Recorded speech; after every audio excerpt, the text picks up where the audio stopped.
nervous in front of these cameras now, Sage? Absolutely not. It's more and more fun. What do you think of Josh's performance prior to you? Oh, that was killer. That was so cool. Like some WWE wrestling out there, but he's the real deal, so that was awesome. I saw you took a picture with him at the hotel, and it's interesting to see you. You're so young. You're about to start your career. He's kind of, at the tail end, still very much relevant, though. Did you ask him for any advice? Did he tell you any stories? Did he say anything to you? It was actually right before we came down here for the open workouts, and he's actually a friend with a friend of mine, my chiropractor, actually. So that was pretty cool, and he's a super nice guy. So we were just kind of talking and hanging out before we came here.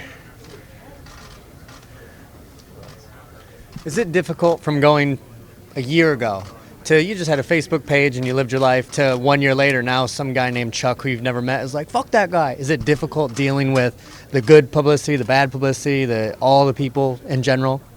I don't think it's difficult. I actually think it's kind of funny too.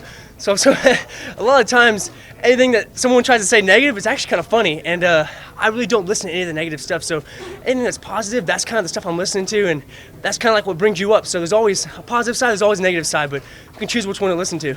Is it harder to stay focused now compared to then when you have more obligations? It might be a little bit harder to focus. Not really much on the aspect of focusing. I'm always focused, but hard to fit it all in. So sure, you have more people that are trying to talk to you, and more fans and stuff that you can try to communicate with on Instagram, Twitter, Facebook, stuff like that. And it's hard to reach out and talk to all of your friends, people like that. So that's a little bit more difficult. Are you the kind of guy who reads the comments on Twitter and Instagram and things like that? Do you respond to a lot of people? I definitely try to respond to people, and as much people as I possibly can. Now, the negative stuff, I never try to read that. A lot of it, if I happen to see one or so, I'm kind of like, that's kind of funny. But other than that, I always try to reach out there and talk to as many people as I can and get to communicate with them. Has there been any comment that got to you, you're like, whoa, that was actually really mean? Like, what's this person talking about? No, not really. I try not to think of that, so I can't really name any, but I'm sure there's some out there. Have you received any strange requests from any fans? Anyone throw anything your way? No, not too much. Someone asked me for my underwear. No, I'm just playing. No, but no, not too much. It's actually a lot of fun, and everybody seems to be like everybody that I seem to see and that are commenting. They all seem to be pretty nice, real friendly. How much do you weigh right now? So actually, I was gonna fight lightweight 155 just a few days ago. I had pretty much dieted down all my weight and was ready to make weight. So now I'm fighting welterweight, come to find out, just a few days ago. So now I'm eating my way back up, getting my weight back, and I haven't weighed recently. I haven't weighed in the past day or so, so I'm not sure how much I weigh exactly, but I know I've definitely got to be a lot stronger, a lot bigger. Is it possible you might weigh under 170? Oh, that would have been a possibility, I guess, if the weigh-ins were yesterday. Right. But now I'm probably going to weigh way above there. I should be strong. And then any future fights at welterweight, let's say, if I have another fight at welterweight after this, I know I'll get to put on more muscle than I ever had before. I'll get to be stronger, faster, quicker, and be the best fighter that I've been so far. Was there any hesitation to taking the welterweight fight on late notice like that? No, sir, no hesitation. I know I had pretty much cut down all the weight and cut back the amount of food that I was eating to make weight at 155. But it's a last-minute thing. You have about a week to once I found out my opponent broke his foot. So you only have a certain number of people that are even able to fight, get their medicals done within a week, and get to be able to come over here to New Jersey to fight, if that makes sense. So fighting at welterweight, that's good for me. I feel great. I feel strong. Is it difficult? Is your body difficult to adjust? Like you feel really fast once, and then a week later you feel really strong, or do you find a happy medium, or does it just transition for you? I think I'm going to feel faster and stronger. So a lot of people think that they're going to gain some weight and they'll be like kind of sluggish. But for me, I guess it's kind of optimum. So like me gaining the extra weight will make me faster, make me stronger, make me feel better, make my muscles more endurance, if that makes sense. So overall, I should feel better.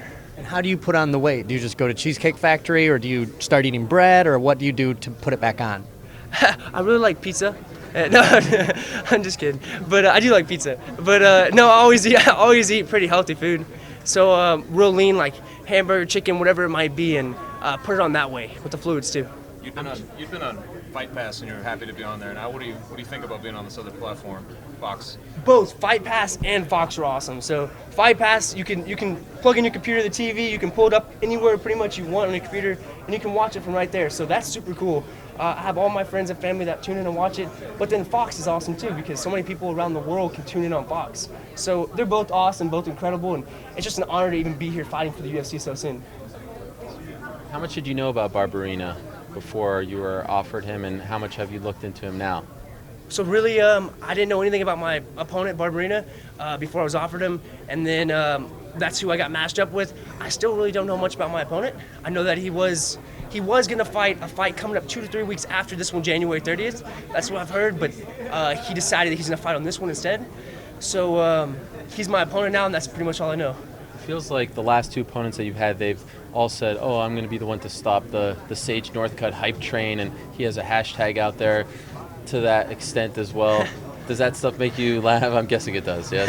I didn't even know that. Oh, okay. That's Don't funny. look at it. I'm not going to look at it. That's funny, though. We're in a sport for MMA, so the UFC is a sport of mixed martial arts. You're going out there to try to stop someone, finish somebody, and put on a great show. So that's completely understandable that someone's trying to do that. I mean, that's what I'm trying to do also, stop whoever I go against and finish them off. You had said before you kind of want to get as many fights in as you can and kind of get a sense of where you are maybe in your career and then decide on school. Is that still kind of your plan right now?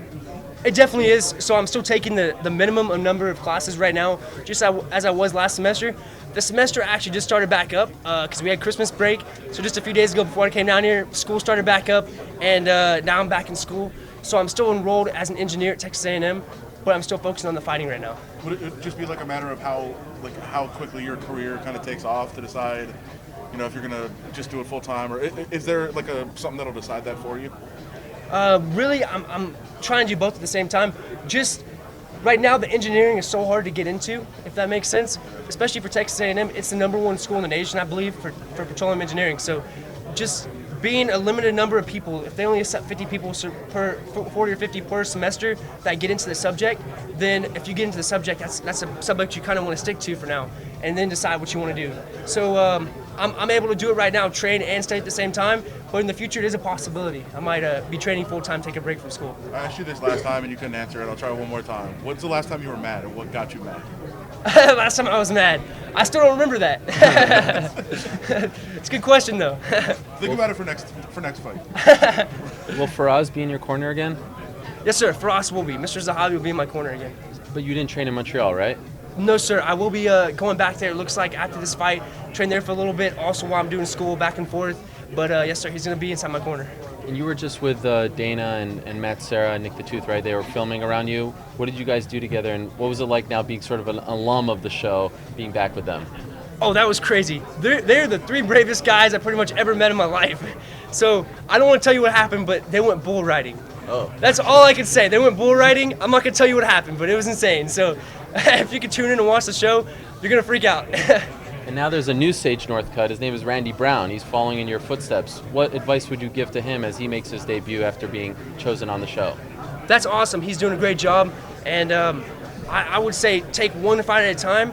And you obviously don't want to jump right away. Obviously, you have to have the privilege to be able to work your way up. And I think working your way up one fight at a time, learning as a fighter, and getting the experience with the UFC, that's very important. Where do you think, you're with your family and everything, where do you think the future of traditional martial arts are? Because it seems like you come from a traditional background and then expanded in, and then you get these guys who just day one train at a UFC gym and they kind of don't get really good at one thing, but okay at a lot. Where do you see the future of that going? Do you think it'll die off, or people will stay one and expand? The sport is always changing. So the sport of MMA, it's always increasing. The level of everything's getting better. But you have to be well-rounded. So if you can have each style of martial arts, that's best. That's optimum. If you just have one style, if someone shuts down that one style, then what do you go to from there? If you're just a wrestler and your wrestling gets shut down, then what happens when you have elbows, knees, kicks, every single thing you can think of? So each individual style of the martial arts is very important. If it's karate, wrestling, jiu-jitsu, whatever it might be. And are you looking at all these other gyms and thinking, ooh, I can learn that if I go to Greg Jackson or Faraz or Randy Couture? Do you look at that and think maybe I should pick up a little there, or you're happy with where you're going now? You always want to pick up from what you watch and what you see. So that's how people learn. They have to not only try the moves, but you also learn by watching moves too. So obviously, if you see something, you can pick up from that. But I'm happy with the people that I train with right now, and they're all great. Thanks, guys. Appreciate it. Thanks. Thanks.